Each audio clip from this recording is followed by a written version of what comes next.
Voilà, je vais vous montrer un ancien dessin que j'ai fait. C'est vraiment un vieux dessin qui date d'il y a des années. C'est le tout premier que j'ai fait dans mon sketchbook. Et maintenant, j'aimerais vous montrer comment pouvoir améliorer un dessin comme ça. Parce que vous vous dites peut-être, ah c'est bien, j'aime bien, mais moi j'aime pas. Voilà, on va apprendre à mettre de la valeur dans ce dessin, qui est, à mes yeux, fade. Voilà, je le trouve fade, c'est un peu toujours la même chose. Et donc, je vais vous montrer quelques étapes pour l'améliorer. Tout d'abord, on va valoriser le dessin en mettant des nuances.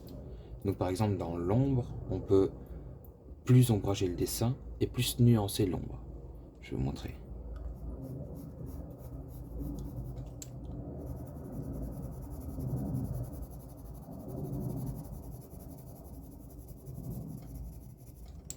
Ça consiste juste à nuancer.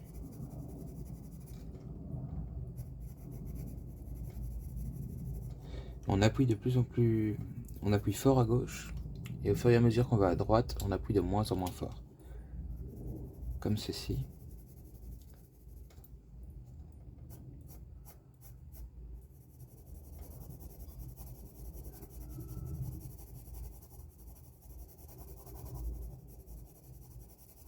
Le but étant qu'on ne voit pas non plus le dégradé. Je m'explique, on ne doit pas voir ceci.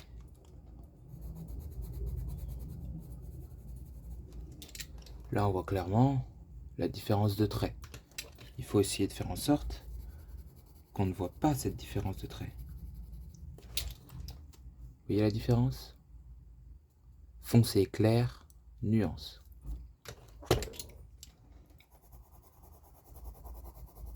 Hop. Rien que ça va déjà ajouter plus de valeur au dessin. Il va prendre déjà plus de force. On continue également ici dans cette ombre.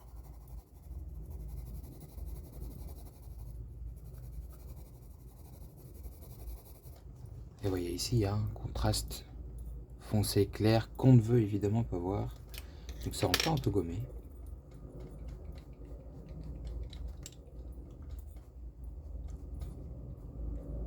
On va refaire l'ombre.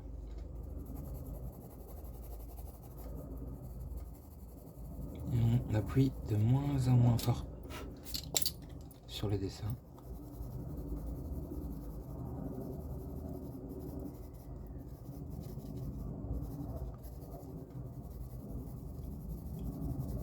Voilà. Je trouve ça nettement mieux, moi, personnellement. Et maintenant, regardez. Qu'est-ce qu'on voit au niveau du casque, juste ici? C'est le même rapport d'ombre, la même valeur. En fait, il y a ombre sur ombre, on n'arrive pas à distinguer ce que c'est. Alors, on va tout simplement changer la valeur de l'ombre, ici.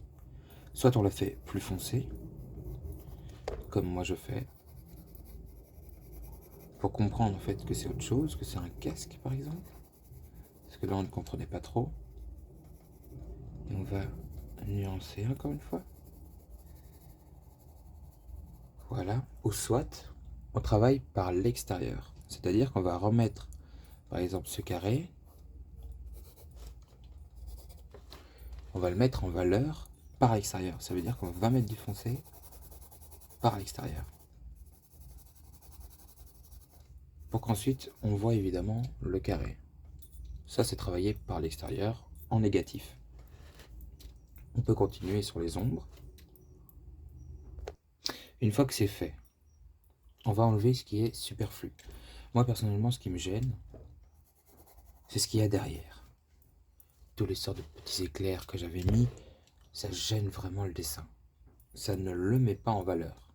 En fait, le fond est censé mettre en valeur un dessin pour que ce qu'on veut qu'il soit en valeur, par exemple le soldat, ressorte. Là, si on met plein de trucs, on met plein de trucs, le dessin ne ressort plus du tout. Un fond ne doit pas être trop beau ni trop visible non plus. Parce que ce qu'on met en valeur, c'est le Stormtrooper. C'est pas le fond. Et donc si le fond est trop beau, on va plus voir le fond que le Stormtrooper. Après, il faut trouver une alchimie dans le dessin. Donc on va tout simplement supprimer ce qui est éphémère et ce qui gêne en fond.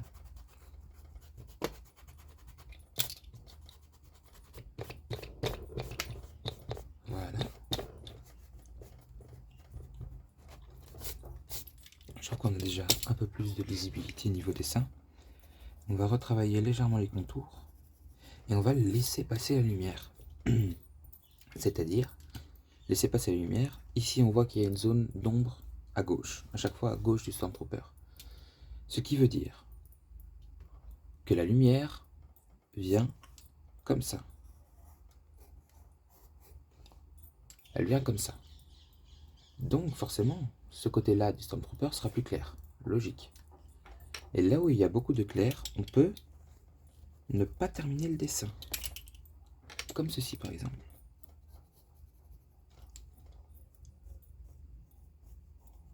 On laisse un blanc dans le dessin pour laisser part à l'imagination. Donc on sait qu'en fait, le casque est continu, on sait très bien. Hein. Mais en fait, on laisse un blanc pour comprendre qu'il y a de la lumière et pour laisser part à l'imagination. On peut continuer, il ne faut pas non plus exagérer les traits. Voilà, moi je laissais part à l'imagination, j'ai enlevé tout le bras. Non.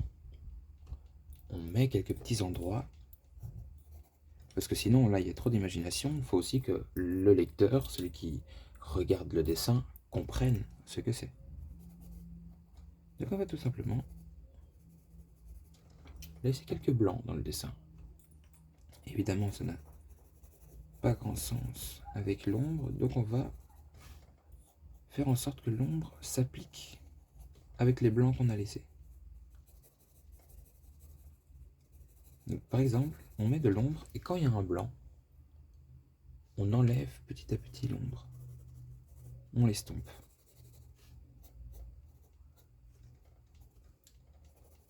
Pareil pour ici. On met de la valeur ici. Et on l'estompe.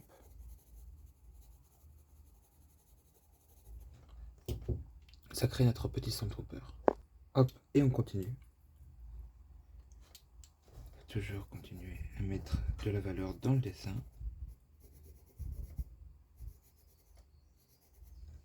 Un dessin qui n'a pas de valeur, c'est comme de la nourriture sans goût. Ça revient au même. Ici, on peut augmenter quelques lignes de traits pour comprendre la séparation entre l'ombre et certains objets. Comme ici.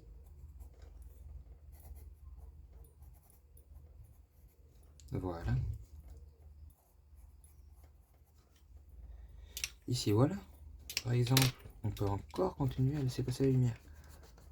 On supprime ce qui est éphémère, donc les éclairs.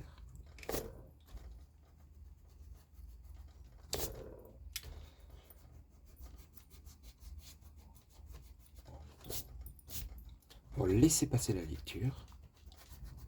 Sinon, on est compte, on ne comprend plus rien au dessin. On se demande c'est quoi ces trucs derrière. Tout a un peu de la même valeur. Voilà, c'est déjà beaucoup mieux, je trouve. Donc on va laisser passer la lumière, on continue. Hop. Un tout petit peu. Ouais, pas besoin d'aller plus loin.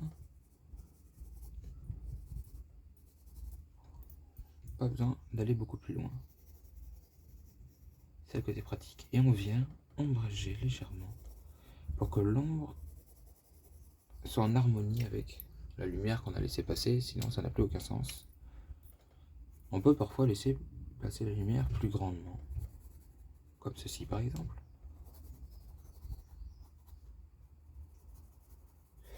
Voilà. On n'est pas non plus toujours obligé de laisser passer la lumière, hein, je préviens. On va laisser passer ici. Et regardez, ce qui pourrait être intéressant, c'est que maintenant que je remarque qu'il y a une cape derrière, vous avez vu, elle n'a pas beaucoup de valeur la cape. Donc on a du mal à remarquer qu'il y a une cape. Maintenant on remarque bien le soldat. On va travailler justement par l'extérieur. C'est-à-dire qu'on va vraiment foncer la cape.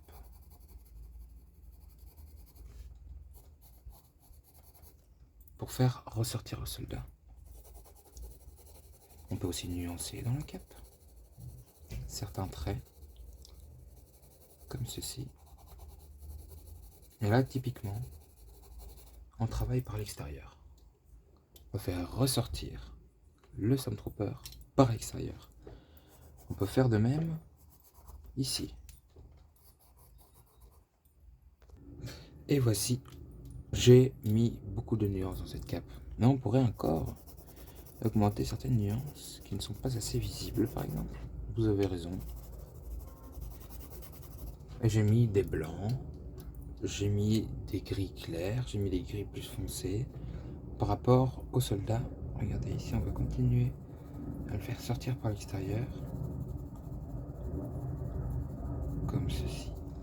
Voilà. Et on pourrait même mettre une petite ligne foncée ici. Voilà. Étape suivante, mettre en valeur encore ce qui n'est pas assez mis en valeur. Par exemple, ici, je mentionne également le sabre qu'on ne voit même plus du tout. On va le travailler essentiellement par l'extérieur, ce sabre, et pas par l'intérieur, parce que c'est plus intéressant par l'extérieur que par l'intérieur pour cet objet. Donc on va commencer par travailler des foncés. Mettre des foncés, on n'est pas obligé que ce soit droit. Je ne travaille jamais avec la latte, parce que ça fait un côté hyper précis, ça fait un côté architecture, c'est pas ce qu'on veut. Pour le croquis, moi je vous déconseille de travailler à la latte. Donc on n'hésite pas à être un peu brouillon ici, on n'hésite pas, c'est pas grave, ça ne va pas nous tuer. Et on vient nuancer. On vient mettre une zone grise légèrement plus claire, plus épaisse, autour du sabre laser.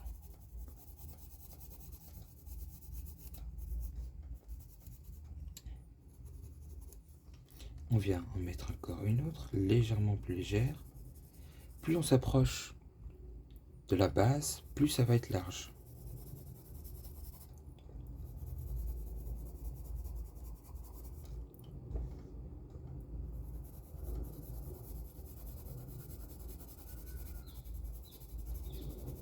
On va évidemment mettre plus foncé dans la zone où il y a plus de foncé. Et plus on s'éloigne, plus on rétrécit le trait. Ça nous met déjà très fort en valeur le sabre laser. On pourrait mettre quelques petites zones d'ombre ici, dans le Stormtrooper, pour le mettre justement en valeur, pour lui donner un effet un peu 3D. Voilà. Pour ce qui concerne l'ombre, comment tenir votre crayon? Ne pas le tenir comme ceci. Vous voyez, moi j'ai ma main comme ça. Non. Vous le tenez loin, comme ceci, et presque horizontal, parallèle à la feuille, pour créer justement des nuances.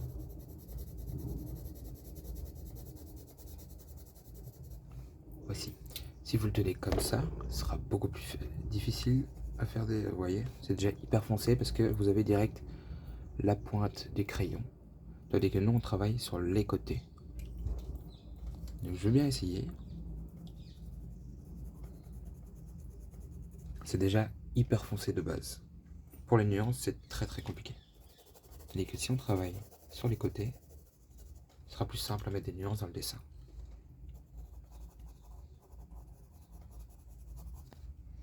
On va conclure par le support du Stormtrooper.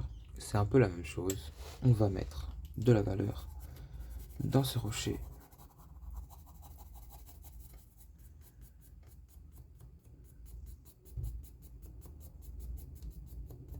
On vient, on continue.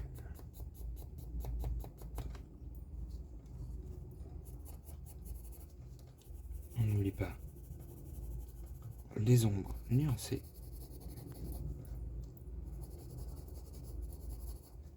Voici. On va continuer une petite ombre précise.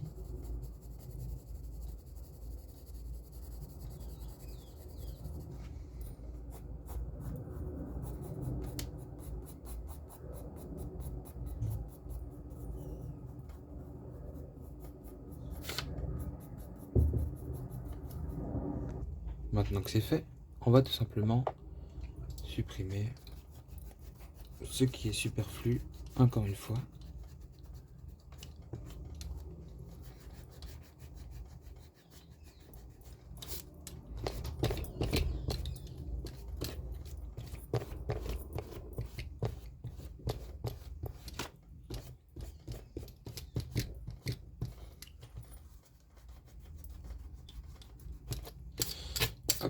Et voici, franchement le dessin est beaucoup plus badass comme ça. On voit notamment la différence entre le Stormtrooper ici présent et le Stormtrooper ici à droite. On comprend vite que là, c'est un post Stormtrooper bien mis en valeur, ressorti par l'extérieur à certains endroits avec du volume. Ici, bah, j'ai beau avoir mis de l'ombre à gauche, la valeur n'est pas trop là. Donc n'hésitez pas à regarder d'anciens dessins à vous et à les mettre en valeur, parce que vous pouvez maintenant vous dire, ah chouette, je vois maintenant avec la vidéo que mon dessin n'avait pas beaucoup de valeur, je vais essayer de le retravailler. Et je suis curieux de savoir ce que ça pourrait donner. Voilà, j'espère que ça vous aura plu et que ça vous aidera.